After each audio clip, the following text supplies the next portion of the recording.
Gusto niyo ng pagbabago? Simulan natin sa sarili. May maganda palang plano bakit ito ang pinipili. Sapagkat kung tayo ay obligado, dapat lang na iniisip, hindi yung iba ang tinuturo at sila ang sinisilip. Puro batikos sa kongreso, reklamo sa gobyerno, kabisado senaryo, hawak-hawak ang rosaryo, nagdarasal sa pagbabago, ngunit nagiging mabini ang mga tao sapagkat kapag pag-usad na ang usapan, lahat tayo sa upuan ay nagiging lumpo. Bakit mas pinipili na lang natin magreklamo kaysa gawa ng paraan ng kamalasan ng gumugulong San Telmo? Kasi umaasa tayo na maririnig nila ating tinig kahit alam na natin na wala tayong gintong kutsara sa bibig, kaya kahit ilang beses sumigaw, walang boses sa pagsigaw na naririnig.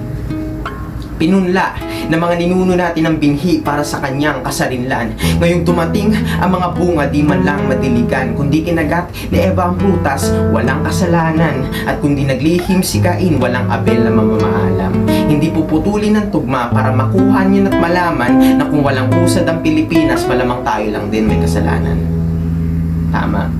Ngayon, tatanungin ko yung muli. Gusto niya ng pagbabago? Nasa demokratikong bansa, ngunit wala sa demokratikong bansa kung walang pagbabago.